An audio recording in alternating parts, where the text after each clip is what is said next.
And good evening, everyone. There's a playoff atmosphere in the air at Parker Field as the Piggott Mohawks play host to the Walnut Ridge Bobcats here in 3A3 football action. Tim Blair, Sean Parker on hand to bring you the call of the game tonight from here at historic Parker Field as we get ready for a game that, even though it looks on paper, should be going to the Tribe, has always going to be been a trap game for the Mohawks.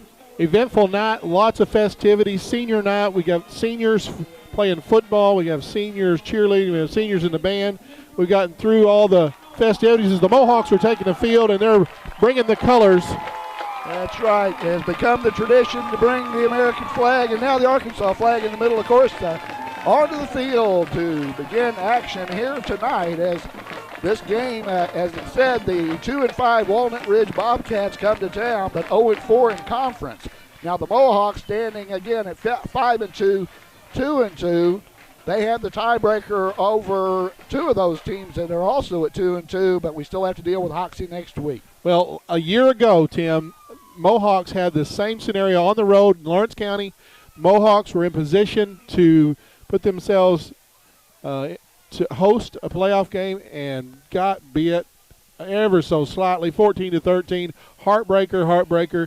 You've got to play every single night in this conference. And as Coach Michael Harrell told me, they have thought about that 365 days. As he said, the one team they will not overlook are the Walnut Ridge Bobcats. Now the Bobcats come in a little beat up. They lost another player this past week, their starting guard. Starting quarterback Tristan Hoffman went down early in the year, out for the season, but they'll always put up a good fight. Senior John Jones kicks the football off, and it's going to go out of bounds. Yeah, that one was kind of over toward the Walnut Ridge bench, so it's going to give the Bobcats good field position to start their first drive. Good field position, but not much of a return. Again, the Bobcats, they primarily deal, number 2, Cade Burris will be getting the most. He has carried the football 81 times this year. He's been the workhorse. Number 7, Colin Phillips, we also expect to see him. Burr, the quarterback, in replacement of Tristan Hoffman, who again was out for the season. Well, what Walnut Ridge likes to do is they'll go back in this formation. They've got a bunch formation right here. Look at this. It's a little this different. This is different. The shotgun. They're going to run a jailhouse, and it is disrupted, but got to wrap up. Still going to be a slot, no gain on the play. I think it was Elijah Bellers back there that got it, hit him first one. Oh, I believe it was Elijah coming off that defensive end spot. It was. Number 22, the junior, was back there in the backfield. I thought he was going to take the handoff for a moment. Now the Mohawks will be without the services of junior running back Gunnar Shaw, who has accounted for 494 yards this year. He's going to rest the right knee and hope to see him back next pass. A fumble. He's going to be a big loss. Should be. Mohawks have him contained. I mean, look at him. Oh, we got a penalty flag. Late flag. Very late coming in. I tell you what, I thought that was Slim Reeves down there that tripped him up right there, but let's see what this call is. Again, I'm looking for the white hat, and he's trapped inside all those white jerseys over there. Right. He's looking it over, and it is against the Mohawks. Oh, this is going to be they're going to step off 15 yards. Personal foul face mask. That's going to be painful. That goes, Tim, you are looking at about a 3rd and 25. Here we go, 2nd and 10. Now the Mohawks played a very clean game last week at Manila. I believe 20 total yards in penalties, all on the 5-yard variety. Well, keep in mind the Mohawks won't just miss Shaw offensively. They'll miss him on defense. Correct. A lot of speed there coming out of the backfield. Well, the defensive backfield. Johnny Jones comes up, makes that tackle. It's going to be 3rd and 8. So, again, the Mohawks have only given 2 positive yards on the first 3 plays. Walnut Ridge, as you said, has been bitten by the injury bug.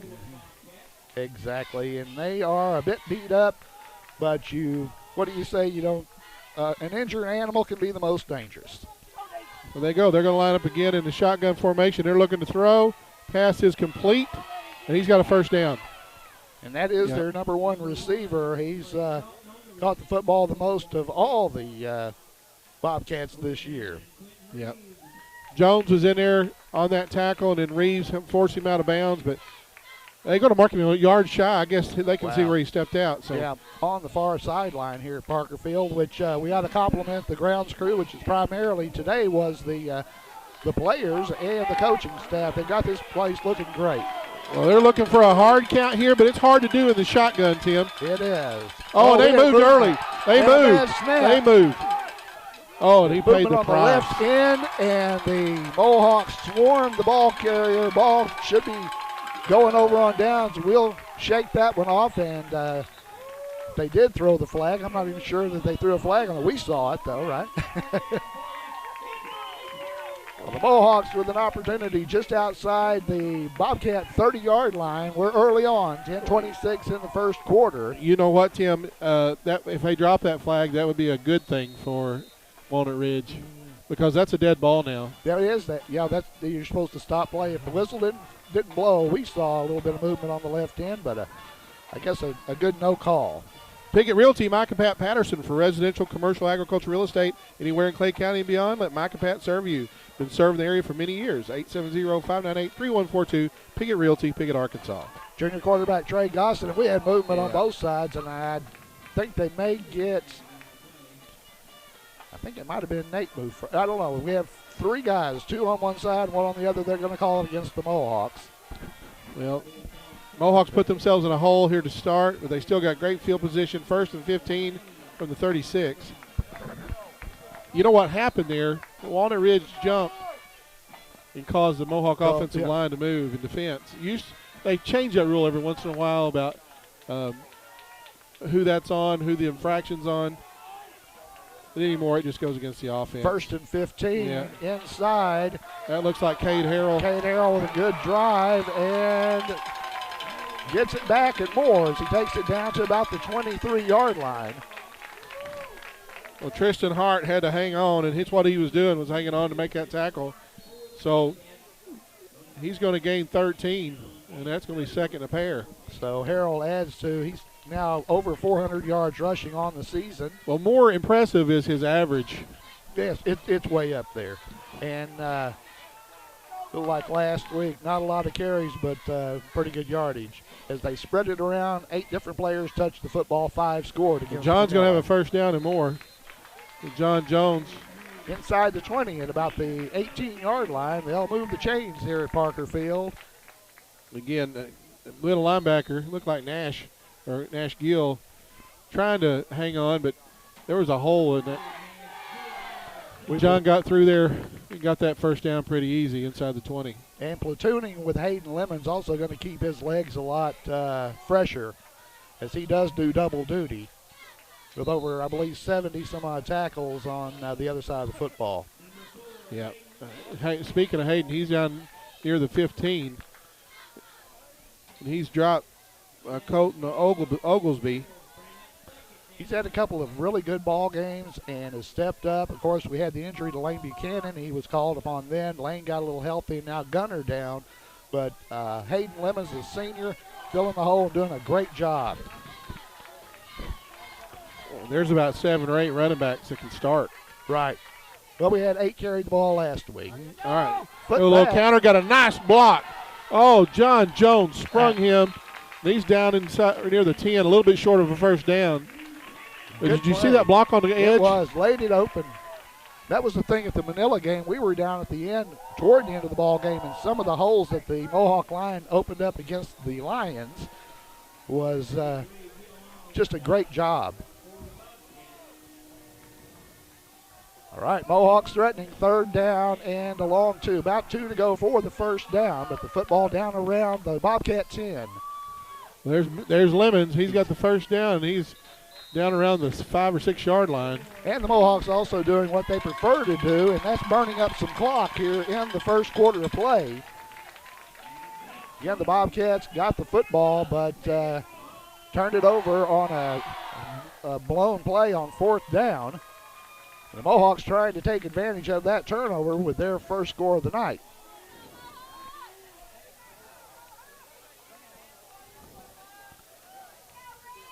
Gosson takes a snap. It's going to be the first man. He's in. Standing up. That's John Jones. Johnny Football with the touchdown. That's his 7th of the season. The Mohawks take the early lead at the 7:51 mark of the first quarter. Looks like they're going to keep the offense on the field. This conversion. Dylan Beller's wide left. They have passed for 2-point conversions, so wouldn't be surprised to see that. Gossett now is going to give it to the. He's in. What's the signal? What are they waiting on? Yep, they say he's down. Oh, they're going to call him down? Side judge says down short. I'm going to strenuously object to that. Well, we're a long way off, John, but it is a 6-0 lead for the Piggott Mohawks. 7:51 to go in the first quarter here at Parker Field. Back with more in a moment on YHC.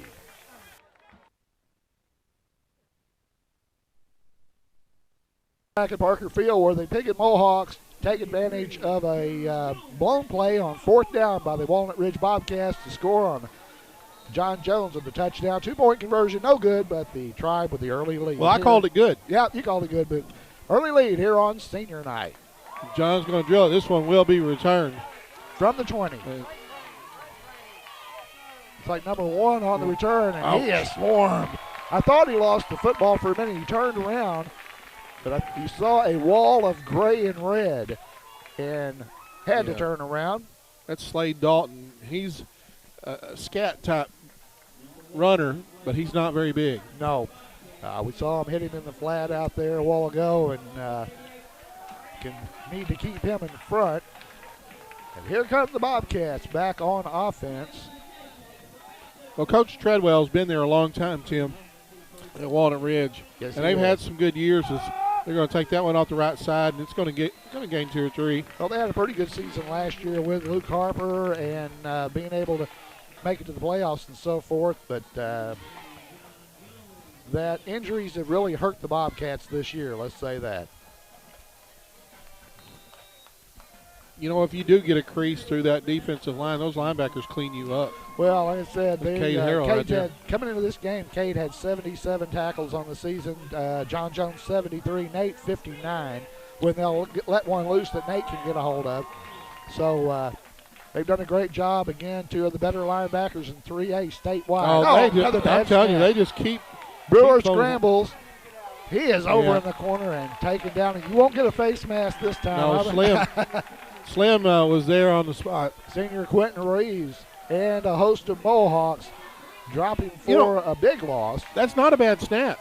No. It slipped through his hand. I think he's thinking about it too much. Well, the Mohawks are going to put in their nickel package.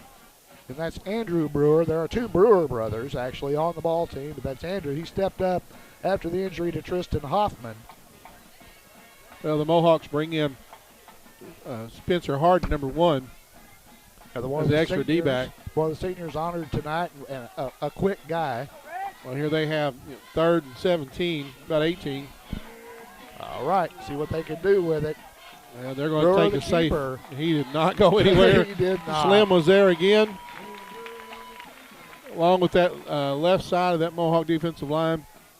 Brewer taking the snap out of the shotgun and going on the quarterback keeper, thinking maybe everybody was going to clear out with the fellas going out, but that didn't work at all.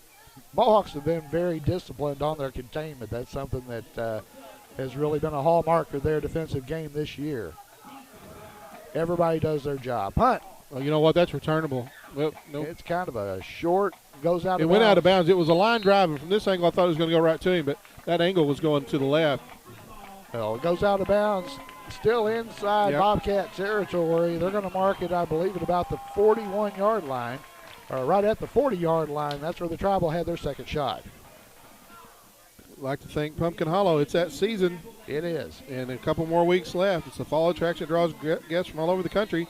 Animals, pumpkins, hayrides, gourds, corn mazes, Horror in the Hollow, Bubba's Butcher Barn, zombie paintball, Forest of Fright, now pumpkin zip line. They're on County Road 336 in Piggott, 598-3568, Pumpkin Hollow. Here come the Tribe. Gossett going to keep it. Turns around up the middle on a little trap there and gets a short gainer, a couple of 3 yards. I think that was a broken play right there. Well, I asked Coach about a broken play last week, and he said, no, that was by design. Yeah, that was a broken. Cody Binkley makes it. He's a big kid in the middle of that. Yeah, they got a Walnut couple Ridge of good-sized defense makes it kids play. there, and but again, they've been hurt at the skill position this year. They haven't been able to keep their skill players healthy. Mohawks going to have 3 receivers in the set. A little different look. 2 backs in the backfield. Gossett under center. He's going to back throw to it. pass. He slings it. He got him down in Spencer the corner. Harden. Spencer Oh, Harden goes for He had it in his mitts, and it's pissed going to be off. an interference call. They hit that one in the warm-up. Doc Mallard and I watched over on the other side, and Trey hit him perfectly. Oh, goodness. But last week, Trey only attempted 1 pass. I think he overthrew John Jones by about 10 yards. He was really pumped up on that one. Great form. Well, he had time to get on his front foot and throw the football. It's a 15-yard penalty in high school football. Yes, not at the spot like the pros, so we'll walk it off from up here. But as we've reached the 5:15 mark of the first quarter, Mohawks threatening again after getting a 6-0 lead fairly early in the game. We'd like to thank Mark Howell at Custom Car Care. Mark's been in business the same location in Piggott for nearly 30 years with full detailing and auto sales too. If you want your car to look good, smell good, look like new again, call Mark Howell at Custom Car Care, 870-598-2571. All right, and that is, of course, a first down for the Tribe as it is marked at about the 21-yard line, just outside the 20 of the Bobcats.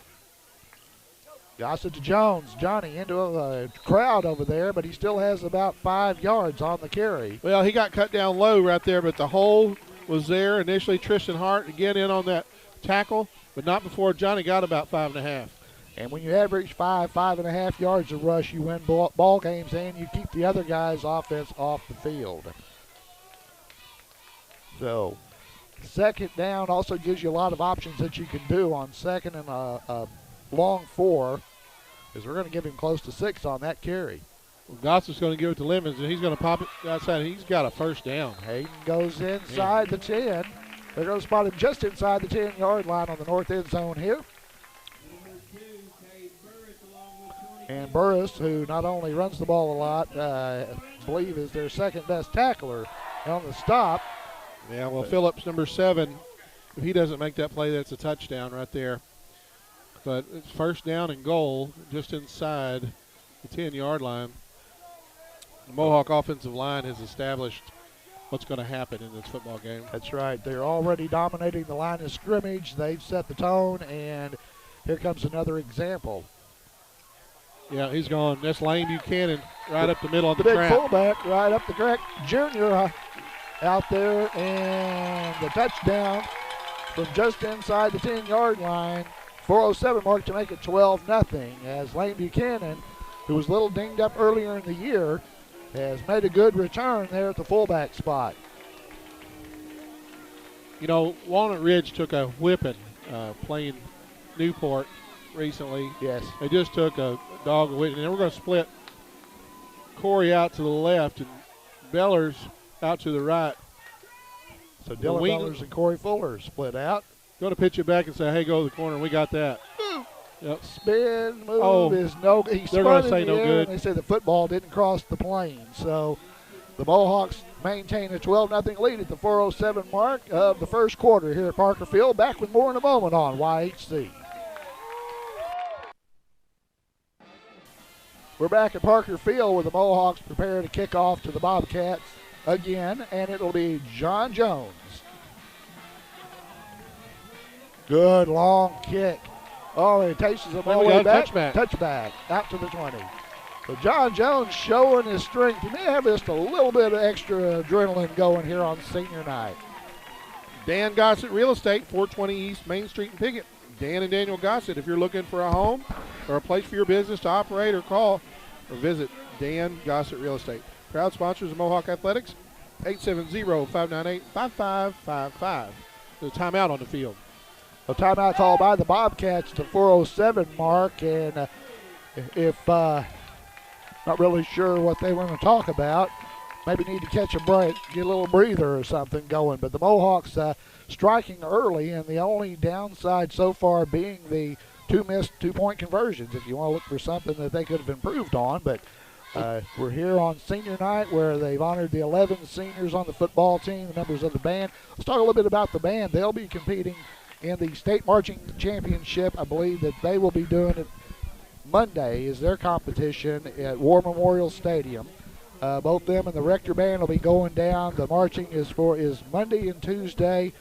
Of course, the marching Mohawk Band, the pride of Clay County, second last year to Prescott, and they'll be going back and trying to do one better. And, of course, Mr. Wortham, Mr. Jeremy Wortham, and all of them do a great job with the band. We wish them the very best of luck at the state marching competition. Well, Tim, as we look at the last 4 minutes of the fourth quarter, we've got to talk about the tone that's been established by the Mohawk offensive line. Alex Gibson, the senior at center. Devin Riley, the senior at right guard. The senior, Nate Mallard at right tackle. Junior, Luke Boyd. Junior, Luke Carpenter. And the senior, Quentin Reeves. That's end to end. And we got Bellers on the right end. They have just decided what's going to happen. They're making it happen. Game.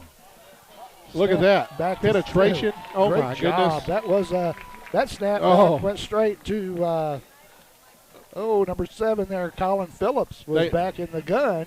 Yeah, well, and they blew that one up. Nate Mallard was there to take him before he got the line of scrimmage. Well, if you're reading body language this early in the ball game, I think the Walnut Ridge kids are already thinking about that bus ride.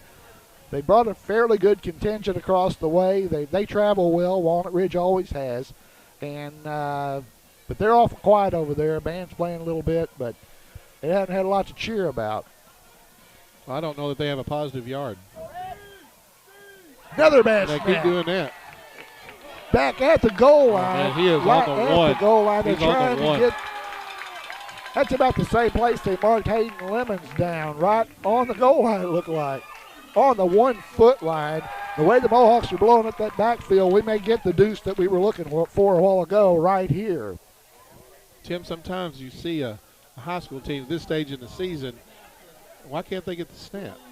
I don't really think it's the snapper. I think that it's the quarterback's taking his eyes off of it. But, of course, our linemen have been jumping down their throats, so I would probably be looking around too. Okay. Have your head on a swivel. Here you go. It's 3rd and 29. Oh, what do you call? There is nothing in the book for 3rd and 29. You try not. Well, there he goes across the middle. Now it's 4th and 29. And number 2 wanted apparently he thought that there was a hold or that there was a pass interference, but the pass was behind him pretty well. Okay, here's the instruction. What's going on? What are they talking about? Okay, here's your instruction to your punt return team. Do not hit this punter. No, don't hit the punter and don't touch the football. It's probably going to end up about the 35 or 40 out here. The last punt left a lot to be desired. Let's see what they can do with this one. Stand in the shadow of their own goalpost, as the old phrase goes. Good crowd down there in the north end zone. We should be getting those big, if you've been here to Parker Field, all those big containers back there are the surface for the track. The rubberized surface is back here in skids. Well, they're going to take a break. We're going to take a break. We'll be back after this timeout. You're watching Mohawk football on YHC TV. Los Compadres Mexican Restaurant on East Main in Piggott offers the most authentic Mexican food in the area. All of their meals begin with their signature chips and salsa. Their classic entrees are made to order and delivered right to your table. Los Compadres always has fast, friendly service, and to-go orders and lunch specials are always available. There's no better place to gather with friends and family than Los Compadres Mexican Restaurant on East Main in Piggott. Okay. Back at Parker Field, where the Bobcats have backed themselves in a corner. They burned their second time out of the first half here at the 2:30 mark of the first quarter as they try to figure out what to do facing a 4th and what did we come up with, Sean? 29 yards, about nearly 30 yards for a first, and they're right on the goal line. There's a snap. They're going to take the safety. Yep. Best thing they could probably do in that situation, if they gave up the ball down that deep, it was going to be a for sure Mohawk 6, possibly 8 points. So the safety gives the Mohawks a 14-0 lead here at the 2:30 mark. as they start to increase a lead. And as we talked about in the pregame a little bit, talked about this is one that has been circled on the calendar for a full year. It was a blemish on a record when they went 8-2, and one of those losses, well, both of them they felt like they could have won. The Newport game was a tough one. Lost by 1 point each of them. A couple of 1 point losses, but it was a matter of we need to make this one right. And that's exactly what they've set out to do. And based on the scoring so far, I think we're going to see a lot of the subs. I think these seniors will probably get a little bit of a rest in the second half. Well, after the safety, the Bobcats are going to have a free kick from the 20. So the Mohawks are going to end up with pretty good field position. They can kick it off from a tee. They can punt it. They can do whatever they want. So we have Hayden Lemons back deep. John Jones, Mason Tillman are the middle ones. They're going to punt it. It's going to go on the bounce to Hayden. Oh, and he got a good bounce. At the 45. And Hayden can take it all the way. In the open field. Now he gets over to the sideline, runs out of room, and they're going to mark him out of bounds just outside the 30-yard line of the Bobcats. So the safety got the Mohawks 29 yards further out. Mohawk Mini Storage, Rodney and Kim Rouse. If you need a place to store your things and a way to get them there, give them a call, 870-598-7941. Mohawk Mini Storage in Piggott. All right, here come the Mohawk offense once again. Not what the Bobcats wanted to see this soon. They have a 1st and 10. Football spotted at the 31-yard line of Walnut Ridge. Buchanan and Harrell in the backfield. We got Johnny Jones over on the wing. Gossett draws the man off. I don't see a flag. He's got a man open. Open across the middle. Oh, tipped away. Knocked away. Good job to break it up by the D-back there, as he had about 2 steps on him, and that was, I believe, Andrew Brewer. Andrew Brewer defended, knocked it away. That was Johnny coming off that wing, and he had the break on him. That was Bellers. Oh, I'm sorry, it was. Bellers was open, and the ball just needed to be a little bit over the outstretched hand. So the tight end out in the flat, but fairly good defense that time by the Bobcats. Stops the clock at the 2:17 mark. 2nd down and 10 for the Mohawks. You got the wing on the left side this time. And the dive straight ahead is just going to be good for a couple. I think that might have been that was Hayden Lemons on the carrying carry. the He does pick up about 4 yards on the carry. It's going to bring up, though, a 3rd down and 6. So the Mohawks wanting to continue to stay on the field, move the football, keep the Bobcat offense on the sideline as the first quarter starts to really grind down. We're inside 2 minutes. Gossett under center. 2 tight ends in the set. Out of the full house. It'll be Jones from the left side. He's going to be short. Short of the 1st down, but inside the 25. Or at the 25 is the spot. So we're going to need 4th and a long 3. Almost 4 yards to go for the first. As Lemons will come in, and Johnny Football comes to the sideline. One of the seniors honored here tonight. Their final home football game. Unless, I hate to say that, their final regular season home football game. They're going to go right off the line. He's going to be short. He didn't get it. No, he did not get it. Short game. Picked up about 2 of them, and Harrell is going to be just short of the 1st down. Another one of the seniors honored as the ball goes over on downs to the Bobcats. Jonathan Alba, at linebacker, just got a hold of his legs and stopped him just short. If he had went a little higher, Cade would have carried him 2 or 3 more yards, but he just made a good tackle. You cannot tackle Cade Harrell high. We saw that last week. Manila tried it. He carried 2 and 3 guys. You have to take him down low because that weight room shows up when you start carrying Lions around. Little different formation. Bobcats. They have spread it out. They sure have. Try that jet sweep. And it is shut down. Woo, what a hit. Good job of the Mohawks to string it out. John Jones out there, and also Lane Buchanan on the stop for the Mohawks, and that's bringing about 450 pounds in your direction pretty quickly. Tim, I know that sometimes we get pretty graphic when we talk about the violence of the game, but I want to tell you that hurt. It hurt all the way up here, huh? Well, it is a violent game, and they're well padded. Coach Harrell has been very proud of the way they've reduced concussions. They've had a couple of kids in protocol this year, but no serious problems. They buy very expensive helmets for that, as you're well aware, Indeed. as having experienced that. Oh, that was so Oh, close that to a almost pick was a six. pick six. Oh, my goodness. Woo. I'll tell you what, Slim was right there on that. He broke on the ball, and that little swing pass almost swung 6 points in the Mohawks' direction. And if the pass had been complete, there was another Mohawk there trailing the play, so I don't think it would have been a big gainer. But third down now and 11, and this is the last play of the first quarter. The Bobcats facing a third and long for, it seems like they've had third and long quite a bit. Well, usually what they've been trying to do on third and long or fourth and short is to fumble a snap. that has been happening, hasn't it? But quarterback Brewer gets it, lays one down. He's got Hayden Lemons wide open. It's like he was trying to hit Hayden. He cuts back to the middle of the football field, picks up a block. He's got two guys over there taking him to the sideline and finally out of bounds at the 30. Hayden Lemons, a senior, with a pick and the return. Leaves the Mohawks in great shape once again.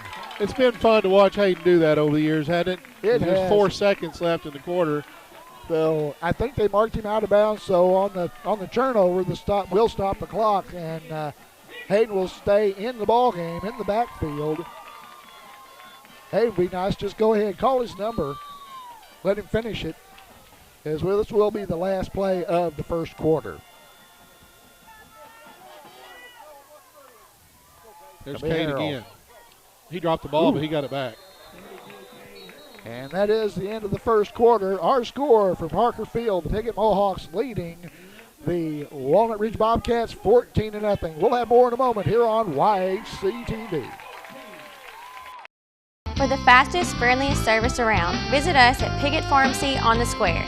We provide free local delivery and curbside service. Additionally, we have competitive pricing, easy prescription transfers, and a free vitamin program.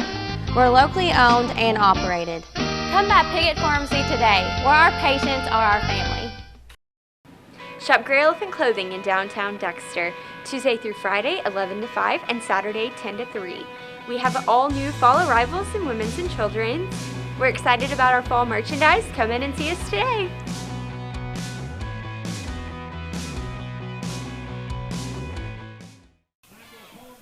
All right, we're back at Parker Field to begin the second quarter of play. Bobcats are going to be backing up again, this time to the south end zone. Well, Mohawks have it at the 30-yard line. Before they snap this, we'd like to thank Clay County Abstract, 146 West 2nd and Piggott. Van Wint and his staff are true professionals for all your real estate transactions, including title searches, title insurance, and closings. Call Clay County Abstract, 598-5207. Mohawks, two-man in the backfield. Give it to the first man. He breaks the tackle, breaks another one. I think it was Lane. I do too. He bowling balled, bounced down there. And he looked like he was going to be caught for a loss. He turns it into at least a 3-yard gain, 3 to 5. So a third down situation, third, and we'll call it 5. Well, you're right.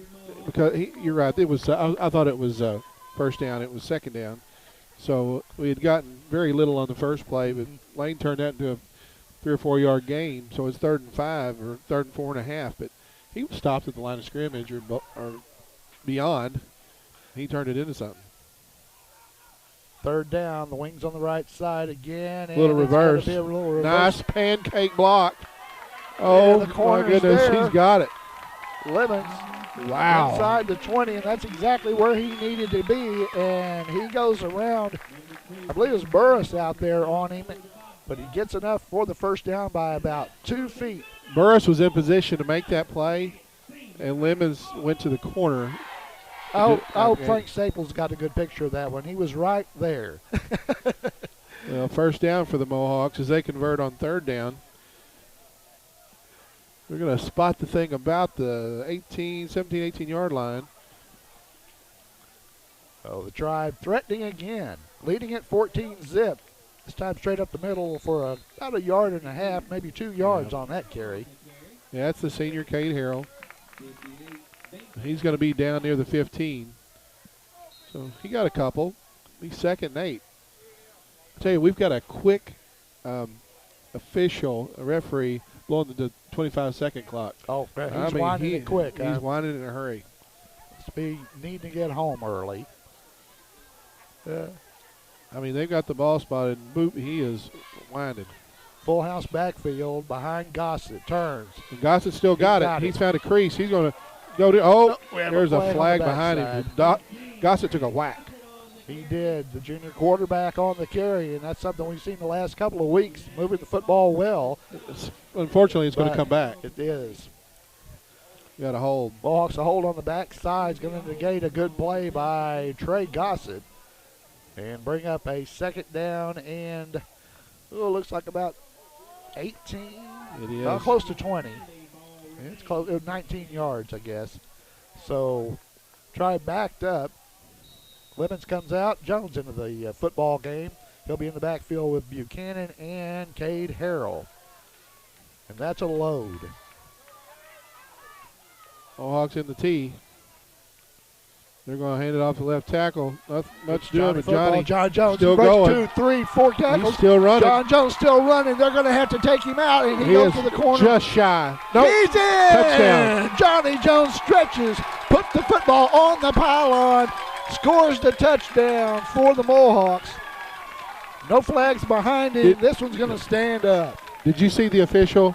He was going to mark him down, and then he pointed to the ground, and then he raised his hands. He stretched that one out, went to the pylon. Those folks sitting down there in the south end zone here at Parker Field, they got a show. Johnny football to the corner to make it a 20-0 ball game. The 10:06 mark of the second quarter. Well, that's what you do. Second 19, you hand it off on the left side. You give it to John. Now we'll try to convert this 2-point conversion. We haven't yet tonight. The football's on the ground. So Coach Harrell's not happy about it. No, the hat come off. So a dadgummit or two from Coach Harrell, but the Mohawks lead at 20-0. 10:06 to go in the second quarter. We'll be back with more in just a moment here on YHC-TV. The area's fastest internet just got faster. Introducing 100 meg internet, now available from New Wave. With 100 meg, there's nothing you can't do. Browse better, stream more, power every device. This is lightning fast internet designed to fit your family's needs. It's brand new, and it's the fastest game in town. Get 100 meg internet from New Wave, your local provider of the speed you need. Call 1-888-8-NEW-WAVE today. John Jones running in, and he's going to kick it off. That's right. Mohawks lead 20-0 as he gets a leg into it, and it is a good one. Oh, my goodness. That was good. Drives them back to the 5. They're going to run the reverse. They're going to fake it. Fake the reverse return. And it was effective. Number 1, and he does. The Mohawks do not know where the football is. And I'm telling you, that is a 35-yard return. That was number 1 on the carry for the Bobcats as they faked the reverse to the Mohawk side of the field, carried it toward the Walnut Ridge side. Slade Dalton took it, faked it. If it wasn't been for Matt Bowers over there on that side, I believe that number 13 is the one that wrapped him up over there. So good stop on special teams, and they keep the Bobcats in their own territory. So far, the Bobcats have not spent a lot of time in Mohawk territory. I'm not even sure how much we've seen that at all tonight. I don't have an official stat count. Just They're going to run that. Look, that is just exploded, blown all to pieces. That was Regan Mayberry, number 11, that was penetrated, got in the backfield, and they had to go over him, and they did not. Cade Burris runs into a pile of Bobcats left lying by the Mohawk defensive line. They're winning the line of scrimmage on both sides of the football, and it's not even close. Well, that's a senior getting into the ball game, being effective, making something happen. Another fumble. Another fumble. Ball Mohawks on the have ground. It is there. And it is going to be Mohawks Piggott have the football. Somebody on this side looked like came up with the football. Yeah. Who is it? Is It's it Nate? Nate Mallard. Nate Mallard. There you go, Big Nate. He had a fumble recovery last year in the state playoff game at Prescott for a touchdown. He's got a senior night fumble recovery. We'd like to thank Piggott Pharmacy for the fastest, friendliest experience around. Visit them on the square. They provide free local delivery, curbside service, competitive pricing, and easy prescription transfers and free vitamin programs. Locally owned and operated Piggott Pharmacy, where our patients are our family. I believe they got the Rising Star Award at the Chamber of Commerce banquet. Glad to have those folks on the square. Well, Trey Gossett goes right back to work, and Nate Mallard lines up after getting that and It's going to be Mason Tillman. Number 2 is going to have a first down. Mason does a great job, and the junior picks up the first down for the Mohawks. So the Mohawks pounding the Bobcats here in the second quarter. Got, I believe, 2 John Jones touchdowns, a safety. Who scored the other touchdown? Lane Buchanan. Lane Buchanan hammered one in down on the north end. From the 25, just inside the 25, about the 24-yard line. Here come the Mohawks. They're going to give it to Hayden again. He shakes one, tried to shake another one, and he's Straight got arm. it. He's over the 20. Inside the 20-yard line. And I hate that kid. He put a straight arm on one of those kids and just drove him into the ground and picks up close to 7 yards on the carry. Again, that's a play from a defensive standpoint. You've got a loss. Yes. And it turns into a 6-yard gain. So the Mohawks dominating so far both sides of the football, trying to increase the lead. And we'll see, again, like I said last week at Manila, 8 different backs carried the football, 5 of them scored. Well, there's another one. That's Mason Tillman. It's Tillman to the He's corner. Going to be inside the 10 or near the 10. Mason's knocking it off at about 7-8 yards. Well, these younger running backs, they are enjoying the opportunity. They don't get behind some of the talent in front of them. You don't get a lot of opportunities, and they will take advantage of the opportunity when they do get it. But it shows also the future bright for next year because the cupboard will be far from empty. We've got a great bunch of juniors onto this team.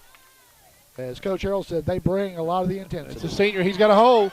He's going to – oh, did he put it down? He's just shy, isn't he? It was Cade Harrell. Maybe a couple yards. So Harrell comes out of the backfield and picks up a good gainer over the right side. We'd like to thank Los Compadres Mexican Restaurant, offering the most authentic Mexican food in the area. Their classic entrees are made to order and delivered right to your table. Los Compadres also has fast, friendly service and orders to go. Lunch specials are available. No place to gather with your friends better than Los Compadres Mexican Restaurant at 648 East Main in Piggott. All right, Mohawks with a second down and goal. It looks like shy. It was Harrell that time coming out of the right side of the backfield, but he's going to be dropped after a very short gain. They give him a couple of feet. The third and goal now from about the 2, maybe 3-yard line. Yeah, that was Tillman coming off the right side of that tee, and he got met. Yeah, they were in the hole on that side, so let's see what the Mohawks can do here on third. They got a couple more shots at the end zone. We got Lemons and Buchanan. Let's see what happens here. Trey just kept it. Straight ahead, Trey Gossett, touchdown, 7:29 to go till half. The Mohawks extend the lead to 26-0 over these Walnut Ridge Bobcats. We'd like to thank MFA Ag Services Mid-South. We appreciate them helping to sponsor tonight's game. With multiple locations in Piggott, St. Francis, Pollard Mounds, and McDougal, they can provide multiple agronomy solutions to ensure profit, production, and stewardship on your farm. MFA Ag Services Mid-South. Well, the Tribe extends the lead here in the second quarter of play, which will likely mean the way things are going, the second half is going to go pretty quickly because the clock's going to run a lot. We're on the 2-point conversion now. Oh, there we got one. Standing up. I believe it's Harrell. No, that's Mason Tillman. Mason Tillman out. So, junior Mason Tillman in for the deuce, the first one they've converted tonight, but they extend the lead to 28-0 at the 7:29 mark of the second quarter, and the Mohawks starting to see a lot of extra. I see some clean jerseys. Scott Mayberry, some of the other guys out there on special teams, and we'll get it back into play. If anything, Johnny's kicking leg might be tired after tonight because I think he's going to be kicking the football off a lot. Well, he has. I tell you, he's been striking it deep. He has. He's been finding the sweet spot. His kickoffs and Quentin Reeves' punts, though I predicted when in the warm-up they didn't really need to warm Quentin up because I really didn't think he was going to punt much, if at all. But those have been two good aspects of our game that have improved greatly since last season. So John Jones, who does everything but wash the bus, will be kicking off for the Tribe. Good deep. Again, he hammers it down near the 5-yard line. This time they fake the handoff again. It's going to be Burris. Not much this time as he stopped at the 24. Open field tackle that time, and I believe it was Spencer Harden. So the senior with a stop. He makes the solo tackle and drops him on the 24-yard line. And that's where the Bobcats will take over 1st and 10 again. Brewer, the quarterback, has had a lot of difficulties. I'm not even sure who's playing at center, but they've had trouble on the exchange. If you're watching along, you know exactly what we're talking about. They've had probably 5 bad snaps, or just the fact that the quarterback didn't catch the snap. It was in the neighborhood. Well, the Bobcats are going to try to run that little misdirection, and that closed collar up over there. that happened. That happened very quickly. Yeah, Burris is taken down over there by Elijah Bellows. Another senior making a big play here on senior night at Barker Field. And I'm sure there's a few family members always in attendance. So it looked like it was going to break, and it closed quickly.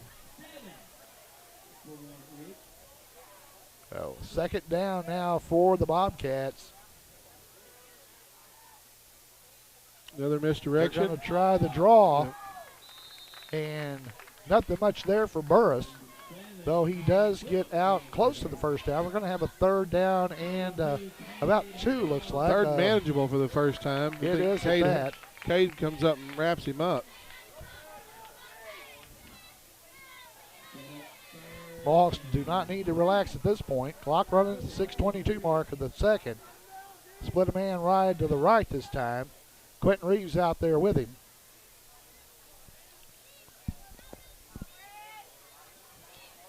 Now the shotgun, Burris again. Oh, and he is met. Yeah. Oh. I'm not sure. There were 3 Mohawks there on the tackle immediately. Yeah, and Mason Tillman was right over there.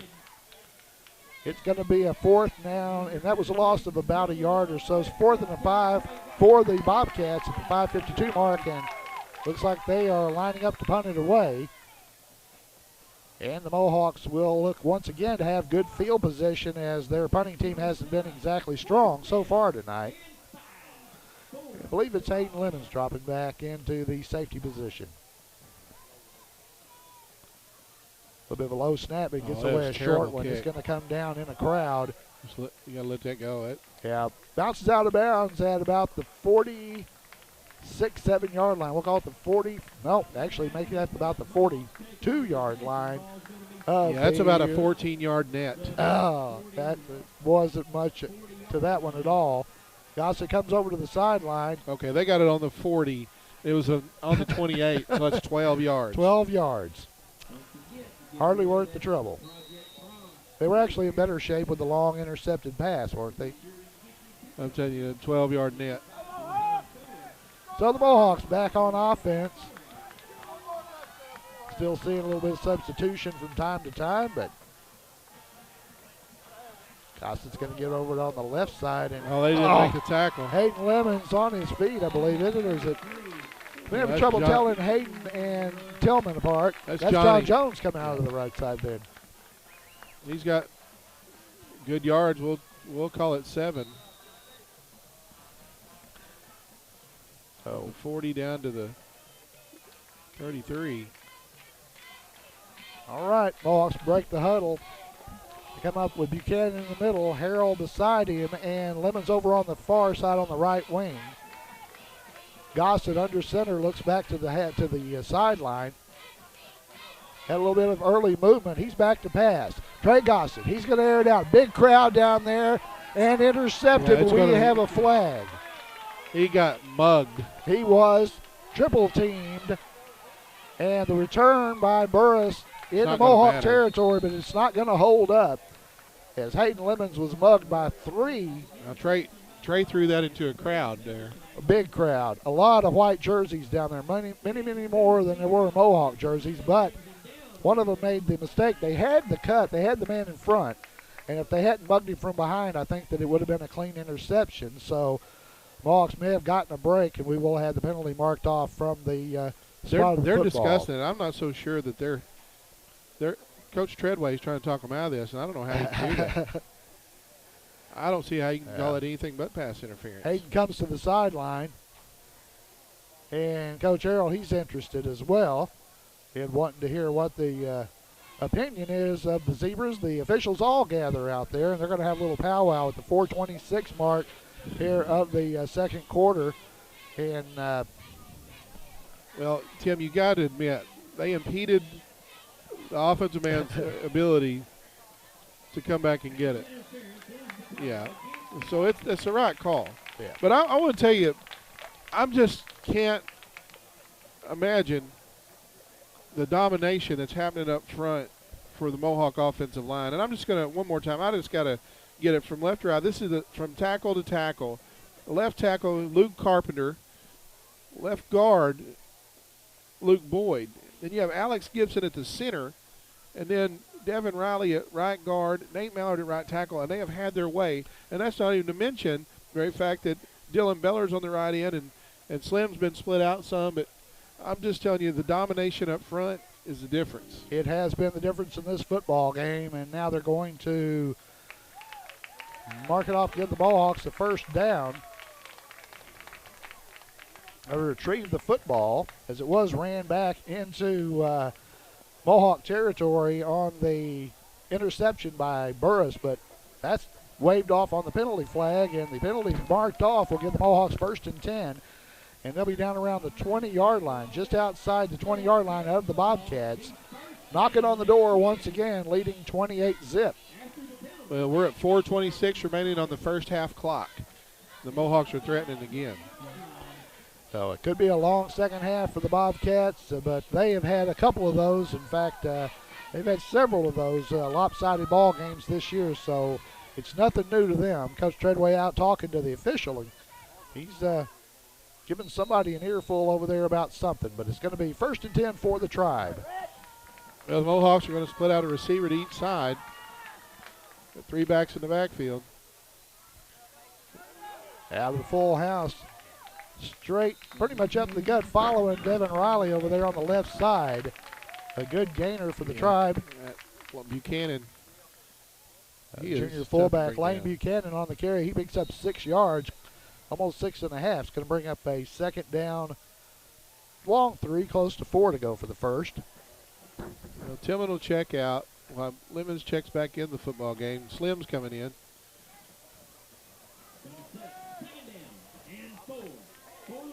Corey Fuller will step out. And for Fuller.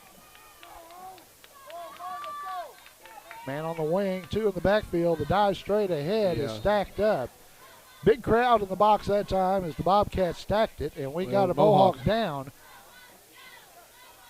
Slow to get up. And limp, and I'm not sure if that's Lane Buchanan. No, that's Luke. Okay, that's.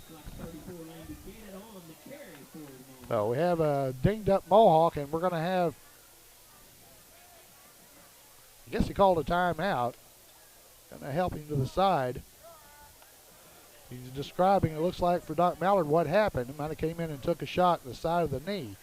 So Corey Fuller back into the ball game for the Mohawks. He's a utility hitter, if you want to, for lack of a better term. Corey, as his brother, you can line him up almost anywhere on the field. He's going to give you a serviceable job, and in some areas better than others, but you can always trust him wherever you put him. The Swiss Army knife of the Mohawks. How's that?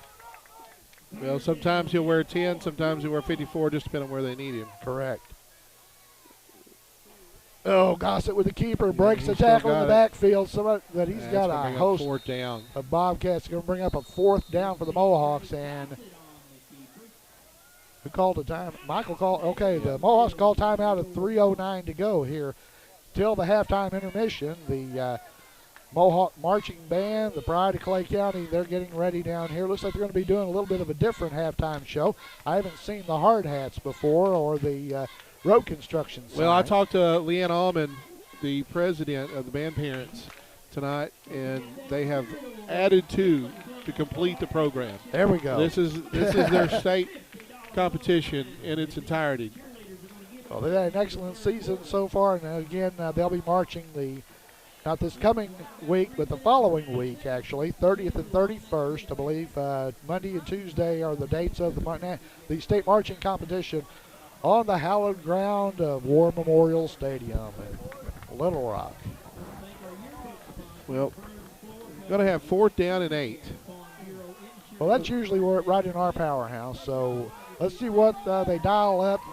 Might be a good time to, you've got 309. Your defense has been playing pretty good. It's deep in the territory. You might take a shot at the end zone.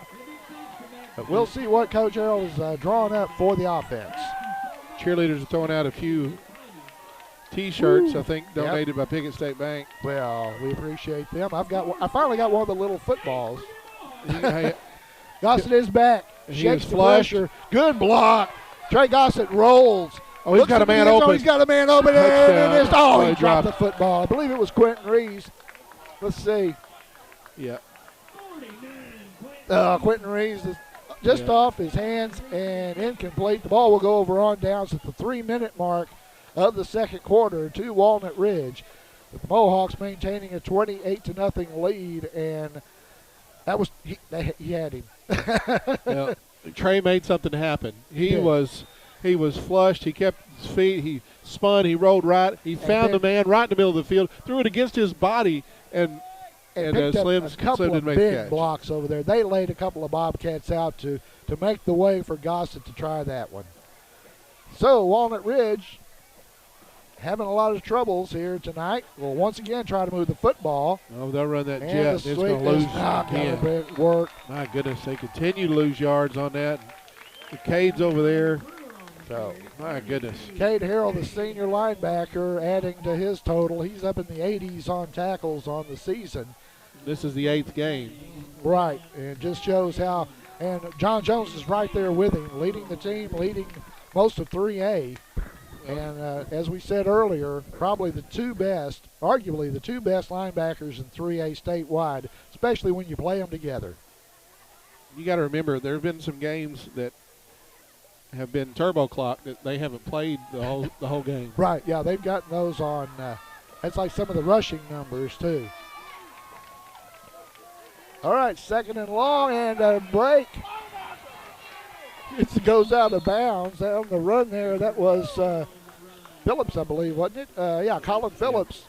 He was forced out by Hayden Lemons. I'm not They sure run where he first down. came out of there. I'm not even sure where that play came from. He was coming this way before I knew where the ball was, and I think the same thing happened to the Mohawk defense. Well, that's what they try to do. They try to confuse you with the misdirection, and that time they finally got a positive play. And he got out of bounds to stop the clock at the 2:05 mark as the Bobcats try to erase that goose egg up on the scoreboard here at Parker Field.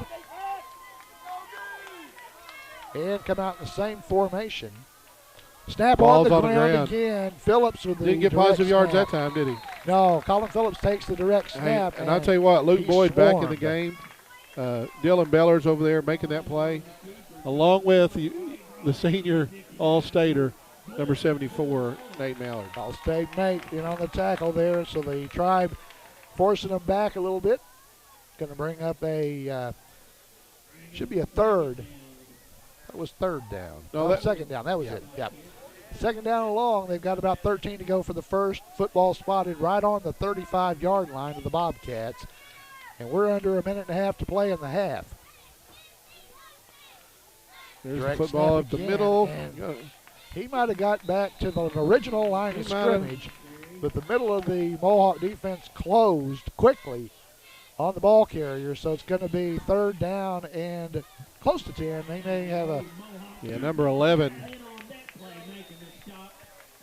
Regan Mayberry, had him low, and I think he might have got hit low as well. So 3rd down, mentioned under a minute to play in the half. 3rd and 9.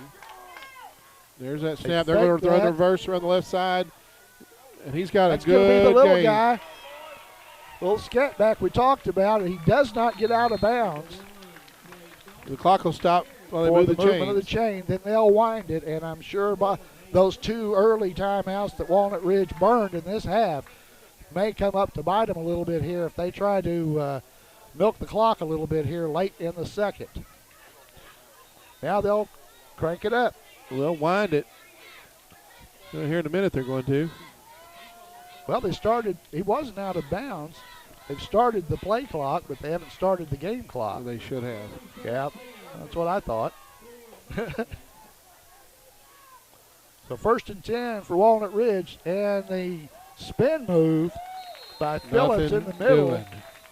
It looked pretty until he got to that line of scrimmage, and all those Mohawks got him, and immediately the Bobcats will burn their final timeout of the first half and stop the clock at the 33-second mark.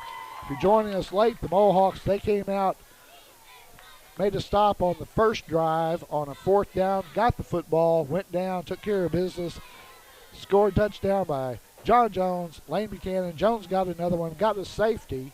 They took a safety, actually, to keep from getting stuff down on the goal line.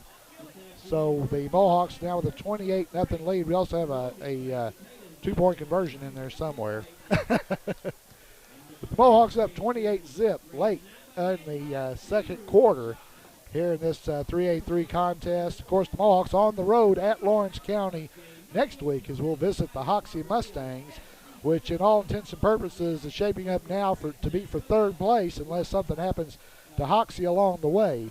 We currently have the tiebreaker over a couple of teams, but the game next week down at Hoxie looming very big for the Piggott Mohawks.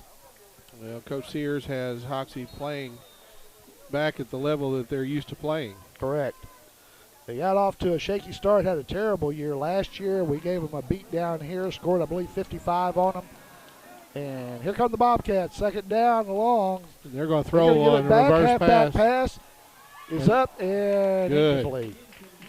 Good job. Intended for number 14 of the... Gossett was back there defending. Right. He wasn't fooled, but Jace Turner was the intended receiver, and the ball was thrown a little bit long, and it was a good job on Trey's part not to interfere with him. Right. And only 5 seconds to tick off on the incomplete pass. It stops with 28 seconds to go here in the second quarter. I'm not really sure what I'd tell them at halftime if I was Coach Harrell, other than get you a drink of water. I would. I know what I'd tell them. Let's get them. We get the ball first. Let's get one and let's turbo clock. Pass out the That's flat is long. Overthrown. That was. Yeah, that's number 1, who has really had a lot of touches, but that's Slade Dalton. Yeah, Dalton out there in the flat, but he was overthrown, and that stops the clock again, but it is 4th down. Bobcats down to a 4th down situation, and with the clock stopped, if they don't run it down, the Mohawks may have a couple of shots at the end zone. You got any regional scores going yet? Or Well, Newport is up on Rivercrest, 21-0. That's interesting. That really shakes things up. That shakes things at the top up. It makes that Osceola Rivercrest game have even more importance. Yeah, and Osceola is up on Manila 27-0 in the second, which you expect. That's easy to call, yep. No score reported on Corning and Hoxie. Here's a 4th down pass. That's out the flat, intercepted. Is that Hayden got his second one? Hayden Lemons keeps it in bounds and is whacked at the 40-yard line, and 79 runs in, hits the pile, but he never hit the ground. Hayden Lemons with the pick takes it back out to the 40-yard line of the Mohawks, and with 10 seconds to go, we'll see. Really, I've seen Coach Harrell in this situation. He is one normally to take a knee, go to the locker room. I'm not really sure what could be served by airing one out. He might choose to do that. He sometimes fools me. But we'll see what they do. Well, he's sending the offense out there. I don't know. Yep. Lemons will come in with the play, or he's actually relayed that to quarterback Trey Gossett, and we're going to split them out. Yeah, we got twin set to the right. And then Corey's going to split out to the left. And Lemons and Bellers far right. That'll be Dylan Bellers. They're in pass block situation. Trey's back. Good protection so far, but he's sacked. dragged down from behind. That'll do it. And he was not going to throw the interception. He went ahead and take a timeout. Now the Mohawks will have one more play, as there are 3 seconds now left. So good clock management. Those 2 timeouts that were burned early by Walnut Ridge hurt them a little bit. Mohawks had their full complement, able to stop the clock and get one more shot. And you might as well, if nothing else, you give the people that you're going to be playing down the road something else to look at, something else to worry about and game plan against, whether you intend to use it or not. anything that you can make them work harder against, like a gadget play or whatever, it's just the way. Hey, we had a big win for ASU last night. The Raging Cajuns came in, put a whooping on them. Tell you what, do the Red Wolves not play the strangest schedule in college football? Yeah, a lot of Tuesday, Thursday. Well, the Sun Belt has a hard time getting on television, so it's always great to be able to watch a Sun Belt game, but you have to watch it at an odd time. Justice Hansen, he's tearing them up. 3 receivers in the set. Looks like they're going to rush 4. Oh, he got movement on the side over here. Cade actually took the early step. So they'll I tell you what, back up 5 sometimes yards. you just got to And concede. I'm not really. We should have 3 seconds still. They shouldn't have started the clock. Yeah, they put They're 3 gonna put it back seconds on on there. the clock, so we will wind the 25-second clock. And Gossett comes over to Coach Michael Harrell to find out what he wants him to do. Might as well take a shot at it. See, I'm a conservative, Tim. I'm well, really conservative. I am too. I sit on it. But a 28-0 lead. Your defense has played lights out. They wound the clock. They wound the clock and let it run down. Oh, wait, no. He says, no, that's not right. The official is saying Yeah, they made a that's not mistake. right. No. Well, they shouldn't They have came done out of a that. timeout. Yeah. I don't know where the Walnut Ridge kids are going. Maybe.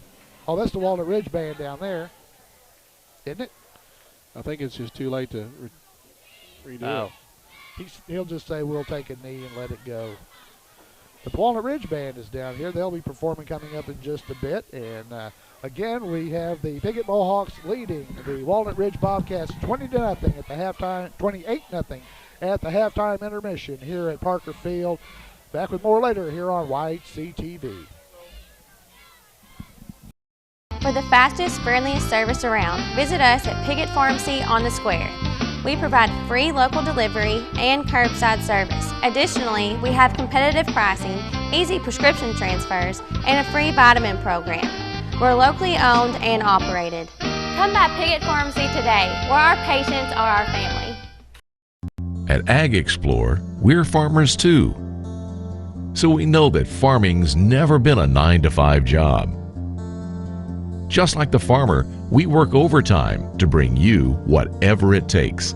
Solutions like InZone help you retain 47% more nitrogen, with an overall average increase of 12 bushels per acre. Imagine what InZone can do for you. Ag Explorer. Say hello to the Internet of tomorrow. Compelling, absorbing, all-encompassing. Delivered to your home at 100 megabits per second. Now that's fast. Really fast. All so that you can do a little of this, and a whole lot of this. With none of that. Need speed? Welcome to the Internet of tomorrow. Today. Get 100 meg internet from New Wave Communications for as low as $69.99 a month for the first 12 months. Save even more when you bundle. Call today. Welcome back to Parker Field in Piggott, Arkansas, where the Piggott Mohawks have a 28-0 halftime advantage on the Walnut Ridge Bobcats in 3-8-3 football action. And it will be the Mohawks getting the opening kickoff of the second half. And Sean Parker alongside him, Tim Blair to bring you the call of the game. And Sean, well, there's an interesting score in 3-8-3 we've been kind of following, where the Newport Greyhounds are trying to shake things up at the top. Well, there's a 28-0 lead by Newport over conference-leading Rivercrest. Now, what it does to the complexion of it, Hoxie has already lost to Rivercrest. Correct. Piggott has lost to Rivercrest. Both teams have also lost to Osceola. Right. So Newport is helping themselves. They are. They are very much helping themselves. Of course, no surprises. Hoxie is leading Corning 41-0 at their end of the third quarter there now in that contest. And Osceola taking care of business with the Manila Lions. That's popped up. 27-0. High kick, and it is almost pulled in. For some reason, we went backwards. I think he was a little confused. He got spun around there. Very high kick to begin the second half of play here at Parker Field. And I thought that Seven Phillips was going to get down there and get a hold of that one. He was in the neighborhood. What you do on a popped-up kickoff like that, Tim, is you wave your arm in the air. Right. Because they have to let you catch it. That's See, right. that's a live football. But they still have to allow you to catch it if you call the fair catch. It was something I saw Doesn't in happen actually often. the Rector Junior High game last night, where a very long kick ended up being a very long onside kick, as it was covered by the kickoff team. Here come the Mohawks. In the usual set, full house backfield. Gossett hands off for the right side.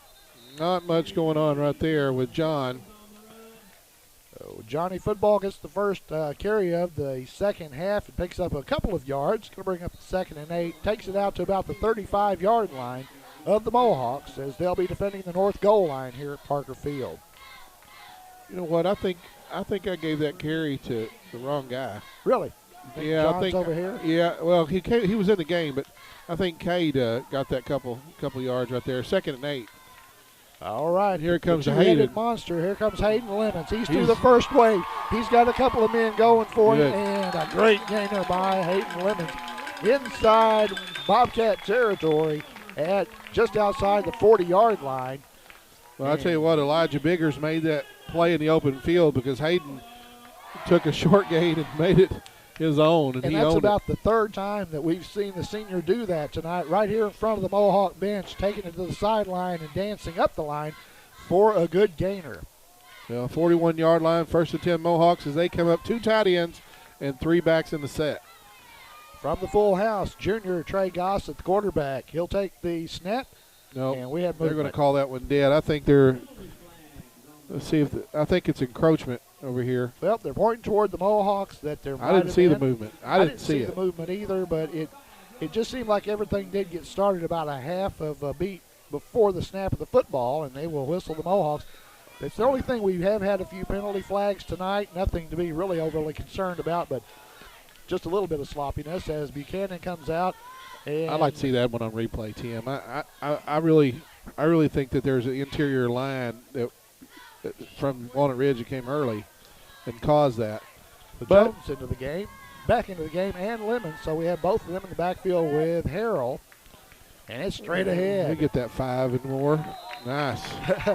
The dive Nice. play following the big lineman over there on that side, Devin Riley, and I believe Luke Boyd's on that side, and it is a Look at good this. game. No Hurry huddle. up. No huddle. Hurry up offense for the Tribe on 2nd down. Same play, Same straight play. ahead. Harrell this time. He's dropped after a gain of about 2. Going to bring up a 3rd down and a long 3, close to 4 yards to go for the first. As we've already knocked off 2 minutes into this 3rd quarter of play. Again, the Mohawks taking a 28-0 lead into the locker room and driving here on the first series of the 2nd half. Ball on the ground. Well, Trey picks it up. He breaks a Shakes tackle, the makes a man, move. shakes another on With a the stiff straight arm, he's going to have a first down. He's going to the corner. Trey Gossett down inside the 10. Ball goes out of bounds. Junior Trey Gossett on a broken play where the ball came out, turns nothing into a bunch. Picked it up off the ground. Down close to the 10-yard line. Well, It'll be this- first down for the Mohawks. Well, this red zone is brought to you by Piggott Realty. Mike and Pat Patterson for residential, commercial, or agricultural real estate anywhere in Clay County and beyond. Let Mike and Pat serve you. They've been serving the area for many years. That's 870-598-3142. Piggott Realty, Piggott, Arkansas. Tribe threatening at the 10. Man, Left that's what a side. push, Oh, what a good push. jump. Oh, it's still And going. spinning Oh, around, touchdown, Tribe. Into the Woo. end zone for the Mohawks. Oh, look what just happened there. That's Man, Mason Tillman he on rode. the touchdown. He rode the surge, didn't he? He Like did. waiting, surfing a wave. It was, and the Mohawk line, as they have all night long, rising to the occasion, controlling the line of scrimmage, not making it easy for Mason Tillman. He did the rest. But the Tribe with a chance to extend the lead now, 34-zip, going for 2. I got 2 words for you, Tim. Turbo clock. Turbo clock is going to run. That was Lane Buchanan just Junior powering his Lane way Buchanan in. from the fullback spot. He has a touchdown and now adds a deuce. The 36-0 lead. Well, that 2-point conversion brought to you by Pumpkin Hollow. Thanks to Daryl and Ellen Dalton. It's Pumpkin Hollow season. It opened on the 16th of September And since 1993, it's the fall attraction that draws guests from all over the country. Animals, pumpkins, hay rides, gourds for the kids, also corn mazes, Horror in the Hollow, Bubba's Butcher Barn, Zombie Paintball, Forest of Fright, now the Pumpkin Zip Line. Plan a field trip, party, or just go and enjoy. 671 County Road 336 in Piggott, 870-598-3568, or inquire at pumpkinhollow.com. And any given weekday, there is a parade of buses through Piggott going out to Pumpkin Hollow. I saw Valley View kids up here the other day. Schools and groups from all over the region visit Pumpkin Hollow. And you still got time. Indeed. John Jones has found about 12 to 15 yards on his kickoff. It's not the wind. I think it's a little bit of adrenaline. Well, that was going to be taken around the 15. Good run right back. up the middle. It is a nice run, and he is still going up over the 40. Out to the 40-yard line. So a good return that time. That's against Dalton. Well, that on was the return. I believe number 1, Slade Dalton, wasn't it? Yep. Brandon Wellman brought him down for the special teams, the junior, number 88. So it'll be 1st and 10 Bobcats from their own 40.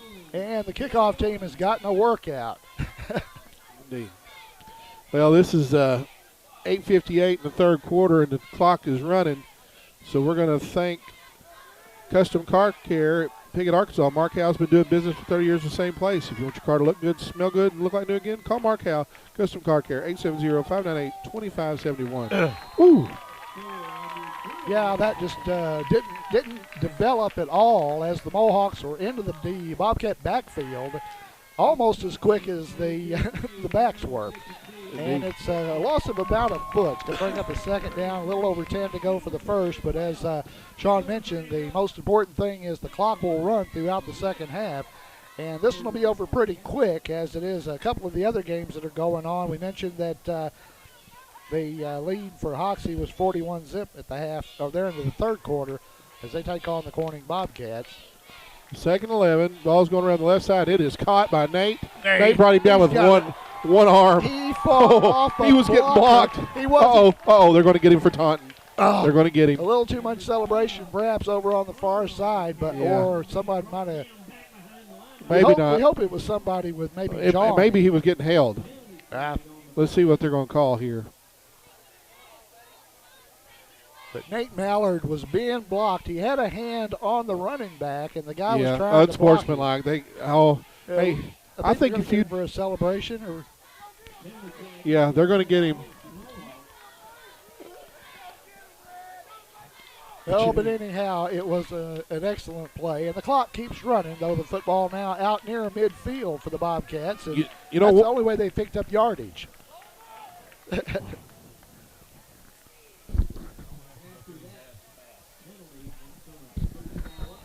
So Brewer, the quarterback, looks to the sideline and kind of looks to Coach Treadway and says, what do we do? That's Dalton coming in from the sideline with the play for the Bobcats, as we are now under 7 minutes to play. This second half is going to go pretty quickly, so anybody wanting to get home is probably going to have that opportunity. Same formation for the Bobcats, and they give it off. Kind of the same play. On that little sweep. Going to lose another yard. It's like a trap sweep, but it didn't go anywhere as the Mohawks shut it down. All right. We'd like to thank Dan Gossett. One of our volunteers here from the Mohawk program is Daniel Gossett. So see Dan or Daniel, if you're looking for a home or place for your business to operate, call or visit Dan Gossett Real Estate. Proud sponsors of Mohawk Athletics, 870-598-5555. Good idea. Nate Mallard out of the ball game. You don't want him to get a second personal foul, and you don't want him hurt.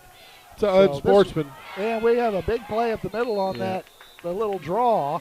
Yeah, Elijah Bellers came up to make that tackle. I think Nate just got some instruction on what not to happen, but he got an unsportsmanlike conduct, and it wasn't blatant. It wasn't like he just made a play, and I think that if that's what the call is. Yeah. We don't know what was said down there. A long way away, but let's hope it doesn't. Well, it's not going to hurt the chances on a win. Let's not even begin to think that. There's the Bobcats. There's the ball on the ground. Mohawks have it. Mohawks got it. And wouldn't it be nice? Who's got it this time? Yeah, Cade come up with it. Cade Harrell, the senior linebacker, with the fumble recovery. We'd like to thank Mohawk Mini Storage, Rodney and Kim Rouse. If you need a place to store your things, a way to get them there, call them at 870-598-7941. Mohawk Mini Storage in Piggott. Clay County Abstract, 146 West 2nd Street in Piggott. Van Witt and his staff are two professionals for all your real estate transactions, including title searches, title insurance, and closings. Contact Clay County Abstract on the square, Piggott, Arkansas, 870-598-5207. Try back on offense at their own 41-yard line. Some of the worst field position they've had all night, actually, as Harold gets the nod. I believe that's Cade straight ahead. Oh, and he turns north and south real quick. That's one of the things about these running backs is when the crease is there, they go, and that was good for, looks like about 6-7 yards on the carry. Runs downhill. They'll check out of the ball game. And get a good handshake from Coach Michael Harrell as the two seniors come to the sideline, Hayden Lemons and Kate Harrell. Well, we're going to see some clean jerseys in there. Believe so. As we mentioned last week at Manila, 8 different Mohawks carried the football. 5 of them scored touchdowns. And looks like that's a fresh Elijah jersey. Bellers. Elijah Bellers is going to have a first down and then some. He had about 10, 11 yards on the carry, spotted at the 41 of the Bobcats. One of our seniors, and there's James Scott going into the ball game. As Bellers will come out, Elijah comes to the sideline. We'd like to thank Piggott Pharmacy for the fastest, friendliest experience around. Visit them on the square. They provide free local delivery, curbside service, competitive pricing, and easy prescription transfers. Piggott Pharmacy, where our patients are our family. Locally owned and operated. Under 3.5 minutes to go in the third with the clock running and the Mohawks moving. That's Jacob Scott on the carry, number 21, that's entered the ball game. That's just gonna kill his average. He was averaging 6-7 yards a carry. You know, Jacob Scott gets the football and he scores with it. Oh, he is. He's a touchdown machine. When he gets it, he heads up that way and did a good job in cleanup time last week. Actually, come off the bench and had a couple of good carries for them last Friday night down at Manila. And that was a fun game because, well, anytime you get a road win in this conference, it's fun. But we kind of owed Manila a little bit, too. They took us to overtime last year. We made an emphatic win. Oh. Good second effort, close to the first down, but he's going to be short by about 1.5 yards. And who was that on the carry? John Jones. And he will come out as Lemons comes back into the contest, brings the play in from the sideline, and clock continues to tick, and the Bobcats think about the bus ride, and we'll be thinking about going and visiting Hoxie next week and seeing what we can do with the Mustangs as that game looms even bigger in the conference race. Week from tonight, Mohawks go to Lawrence County to Hoxie, and then the following Thursday, they'll be on the road at Corning, because that should be a first down for Lemons. Plenty of room for Hayden Lemons as he once again takes it off the left side there and follows the corner. Devin Riley over there on the block. Los Compadres Mexican Restaurant offers the most authentic Mexican food in the area. Their classic entrees are made to order, delivered right to your table. Los Compadres also has fast, friendly service, and to-go orders and lunch specials are available too. There's no better place to gather with your friends and family than Los Compadres Mexican Restaurant at 648 East Main in Piggott. All right, the Tribe with the football, 1st and 10 now, and it is Bellers once again. Elijah Bellers over the right side, going to pick up a couple of 3 yards, and the clock continues to run. And it's the main thing. Mohawks just want to keep that football, keep the Bobcat offense on the sideline, and preserve the shutout here as we cruise toward the end of the third quarter. As Lemons and Harrell back in, Elijah Bellers and Mason Tillman to the sideline for the Mohawks. I kind of wondered how long the starters might go tonight. You don't want to pull them too early, but then again, at what point? You're conservative, right? Well, I get them out. Good run by the Mohawks straight up the middle. It's going to be a first down. I believe it's Cade. I just don't want to get them hurt for next week. That's right. Cade Harrell straight ahead through a pack of Bobcats for the first down. And we've got the last play of the third quarter coming up as Johnny Football back in for Lemons. He'll bring in the play from the sideline as we'll wind down the third quarter. The Mohawks up 36-0 here at Parker Field. Remember with the mercy rule, it starts at 35 points, but it stays no matter what the score even if gets they to. cut that. We're correct.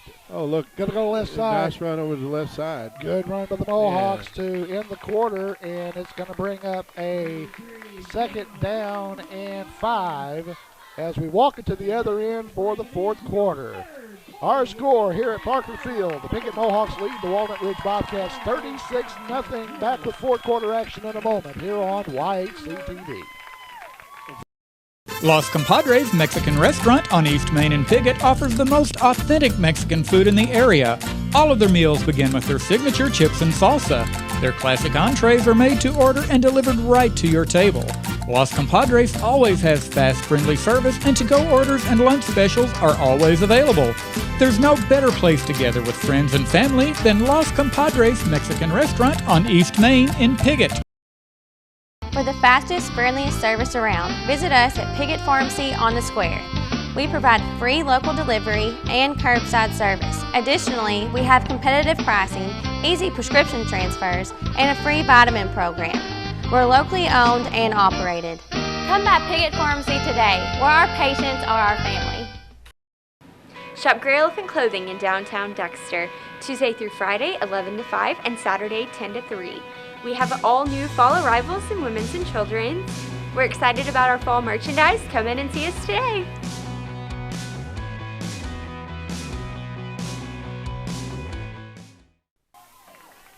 We're back at Parker Field for 4th quarter action as the Mohawks lead the Bobcats of Walnut Ridge 36-0 in conference action, and everything pretty much has went the Mohawks' way tonight, and that's exactly what we needed. Was I'm not going to call it an easy win, but a comfortable win, and try to keep everybody healthy for next week. Well, we call it a conference win, too. That's right. So 2nd down for the Tribe. They can pick up the 1st down right without up the middle. getting a touchdown, but it is going to be a 1st down. 1st and goal down to about the 3. And I think that was number 4, Hayden. So Hayden Lemons on the carry for the Mohawks. 1st and goal. They're deep into Bobcat territory early in the 4th. So we're going to look to extend the score here. So you had a score from Rector. 42-14 EPC in the 3rd. Conference action down the field at Tamarian Field. That Mason Tillman, they're going to do that again. Yeah. Movement. False start on the Mohawks. A lot of movement. Look, just about a half click before the snap. Oh, good. That'll burn more clock. Again, we like to remind football fans, if you want to see some great Pee Wee action, it's going to be featured down at Tamarian Field in Rector beginning at 9 o'clock tomorrow morning. The Northeast Arkansas Youth Football League playoffs begin with Cotton Bowl and Super Bowl bracket action. I believe the Rector 5th graders play at 9, and the 6th grade team plays in the Super Bowl bracket at 11:30. But, hey, they put on a good show, the Pee Wees do. Well, still 1st and goal after the 5-yard penalty assessed against the Mohawks. 36-0 here in the 4th. Tillman is going to get the carry. Same play, basically. Mason goes off the left side and takes it inside the 5. It's going to bring 2nd and goal. We're going to take a moment. This red zone possession brought to you by MFA Agri Services Mid-South. We appreciate MFA Agri Services Mid-South for sponsoring tonight's game. Multiple locations in Piggott, St. Francis, Pollard, Mounds, and McDougal. They can provide multiple agronomy solutions to ensure profit, production, and stewardship on your farm. 2nd and goal for the Tribe. Gossett under center takes it. He's going to give it to Mason Tillman once again, left side. And we have a little tussle in the end zone, but no sign from the official on the far side. So they're going to say 3rd and goal at the 2-foot line, literally. So the Mohawks will burn a little more time before possibly punching it in here on 3rd and goal. Mohawks have launched, but that's a big kid out there. They've got a couple of really big kids on the line. We mentioned earlier they've been hurt by the injury bug. They lost their starting guard. He's over there. We've got their starting quarterbacks over there on crutches, has been for the majority of the season. That's Tillman. He's short. No, he's got it. We got it. Mason Tillman. I thought they were going to call it short again. I missed that call 3 times tonight. That's right. Well, we're a pretty good ways off, Sean, but at the 9:15 mark of the fourth, Tillman punches it in to make it 42-0. So for the second week in a row, the Mohawks are going to eclipse the 40-point mark. And we'll line it up to go for two. I don't foresee any PATs. Out of the full house backfield. A little bit of movement. And I believe that's Cade. Yeah. Standing up. In fact, he didn't get hit until he was in the end zone and just kind of leaned up at Kid. Kid kind of leaned up against him, and the two-point conversion is good to make it 44-0 as the clock runs at the 8:26 mark. Back with more in a moment here on YHC TV. At Ag Explorer, we're farmers too. So we know that farming's never been a 9-to-5 job. Just like the farmer, we work overtime to bring you whatever it takes. Solutions like InZone help you retain 47% more nitrogen with an overall average increase of 12 bushels per acre. Imagine what InZone can do for you. Ag Explorer. For the fastest, friendliest service around, visit us at Piggott Pharmacy on the Square. We provide free local delivery and curbside service. Additionally, we have competitive pricing, easy prescription transfers, and a free vitamin program. We're locally owned and operated. Come by Piggott Pharmacy today, where our patients are our family. When we came on the air tonight, we talked about a playoff atmosphere as the Mohawks knew they controlled their destiny. They've taken care of business tonight to the tune of a 44-0 advantage. 7.5 minutes to go in the ball game. For the Walnut Ridge Bobcats, they're going to be falling to 0-5 in conference play. And the Mohawks put it back into play. Oh, Johnny Jones straight up. Punt. They're going to fair catch it. That's what you do. Smart thing that time, right at the 30-yard line. It's pulled in by one of the upbacks over there, and he hauls it in. That's where the Bobcats will take over 1st and 10, and let's see who goes out for the Tribe. Looks like we see a few different ones. Mallard's still out there. There's a lot of different ones. I see Tillman. Dylan West is in the football game, number 57. A little bit of substitution now. Regan Mayberry comes to the sideline, and Mohawks will start to work a few in as we only have 6:40 to go in the contest. Beach balls got loose in here. But, as we mentioned, it is a playoff atmosphere. Final regular season home game. We hope to be back here for week 1 of the playoffs. Snap Direct back. snap. And he's got a hole over there. Stays inbounds, I believe. And a fairly good carry over on the right side there for the Bobcats. And that's Andrew Brewer, the sophomore. He came on, again, we mentioned earlier when Tristan Hoffman went down early in the season. The sophomore was pressed into action. He's done a good job, all things considered. Cade Harrell Sr. comes out of the football game. Time to get him out, and I don't blame him at all. You see Trey Gossett there. I don't know whether we'll see Trey again. We might see Hayden Lemons coming around this end. Look at good that. job of the Nice. defense. Nice. Mason Tillman with containment. He had some help. At least he had somebody backing him up. And the person of Spencer Harden, but Mason took care of business. Here comes Nate Mallard out of the ball game, the senior. It's not quite as easy for you to get the crowd behind them. It's traditional in a basketball game to take your seniors out one at a time toward the end of the contest so they can get a good round of applause. But it's a little more difficult in football. I'm not sure if the crowd picks up on it as quickly. Tillman's down there. He's playing cameraman. He's getting some highlights for the boy. Here comes the ball right up the gut. Yeah, that little counter play is a first down and then some. Again, that was the direct snap, I believe, to Phillips. Yeah, Gage Dodd in on that tackle. Got some subs getting some stops out there, but the football goes out to the 45-yard line at the 4:45 mark of the contest. And you also get to watch the volleyball pop around while we Isaac Langley in the ball game, safety. Langley back deep, and he may get in on the play as this one goes straight up the gut again. He does. Isaac's around the football anytime. Isaac had an opportunity to go to the state golf tournament this year, sir. so he's already had a pretty interesting year so far, even with just being fall. Now the Bobcats continue to try to break that goose egg at the 4-minute mark of the ball game. And the Mohawk defense, they continue to substitute. That looks like Trey Gossett back out there in the middle, isn't it? It is. He's back at safety. They don't want to give up the big play. It's just a little bit of a matter of pride now to try to maintain that shutout. Good containment on the front. Looks like it could be close to a first down. It is enough for a first down, I believe, that time as Andrew Brewer over there, but Quentin Reeves stops him. First down on the 44-yard line of the Mohawks. Again, the Bobcats have spent very little time in Mohawk territory tonight.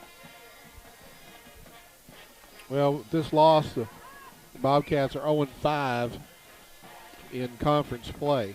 It'll be good.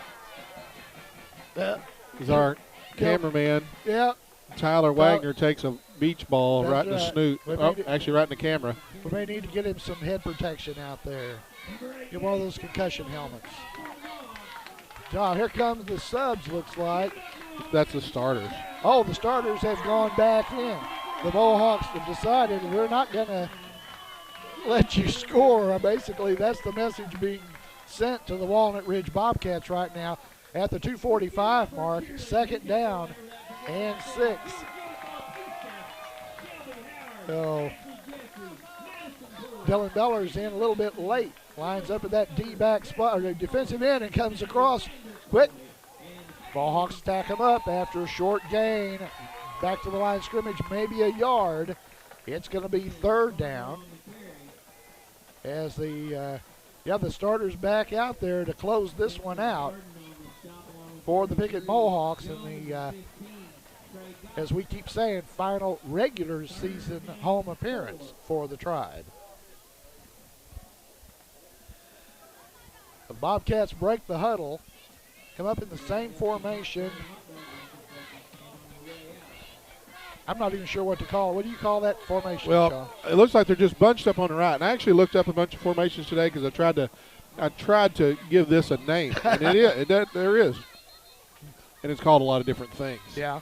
But this one, it's very similar to a goal line as Razorbacks used to run a Reggie Fish or whatever you want to call it. Yeah. But they do. They just got them bunched up. There's a direct snap that comes, and the irony is that once upon a time this was it was brand new. Yeah. And now you see people do it, but they're usually spread out a little more. And in a typical spread, you're talking about 4 receivers in the set and Right. 1 back in the backfield. Yeah. But they've got 3 backs in the backfield. Yeah.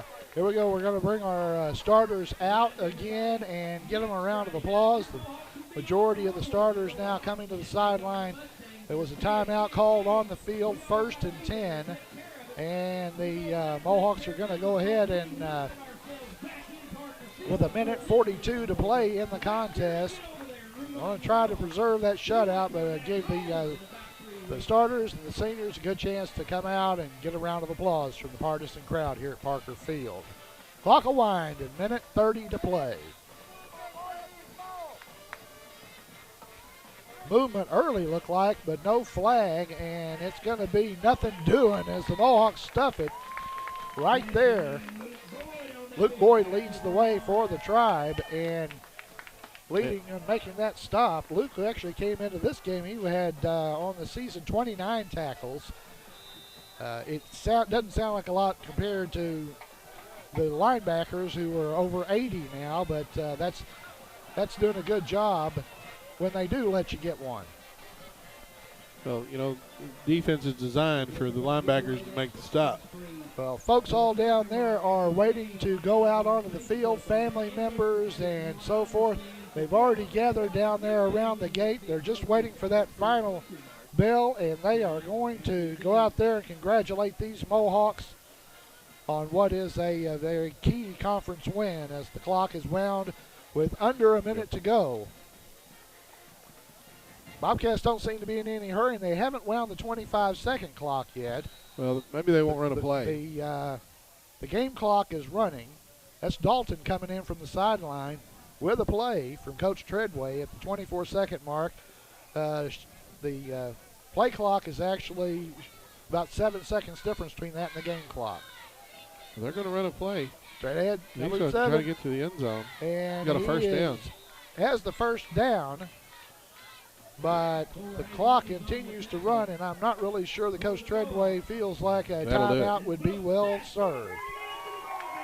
That is the contest. The Piggott Mohawks have beat the Walnut Ridge Bobcats by a score of 44-0 in conference action here on senior night at Parker Field, and sent a message to those they'll be playing on down the line that defense, the line, our skill players, they're ready for the rest of this season. Well, Mohawks here the last couple of weeks, back-to-back shutouts, back-to-back domination up front, but they've got a contest that's going to determine how they start and where they go in the playoffs race. And Hoxie will be tough, and they'll be ready. Also, the Mohawks will be on the road to close out the last 2 weeks.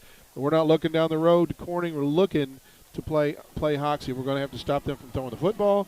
We're going to have to play really solid defense, and the Mohawks are peaking at a good time. A resurgent Hoxie Mustang team will be waiting for the Mohawks next week in Lawrence County. They are beating the Corning Bobcats 47-0 in the third quarter, so that'll be another game that'll be over pretty quickly as the Mercy clock will running. Last score we had from the Rivercrest Newport game was still 28-0. Haven't gotten an update on that, and Osceola leading Manila 34-0 in their contest. So, well, for our regular season coverage here on YHC, that's going to wrap it up as we'll call an end to this. It's been a lot of fun, Sean, and we've really enjoyed bringing some pretty good games. We had a couple there that weren't the most fun, but these last couple have been great. Well, I know I said it already, and I'm going to say it one more time. To peak at a good time. And, right here at the heart of the season, and to peak and be ready and be playing your best going into the playoffs is really what you want to do. And the Mohawks had a couple of games that, that were forgettable, and they didn't lay down. They bounced back, and they prepared, and they moved forward. And this old conference is going to be tossed up. It really sure is, and especially with the Newport Rivercrest game trying to throw a little monkey wrench at the top. But, again, we've enjoyed bringing you the contest. Appreciate the sponsors. Really appreciate Coach Harrell and everybody working with us. And thanks again. And for Sean Parker and Tyler Wagner and everybody at YHC, thanks a lot. And thanks for watching Mohawk football here on YHC TV.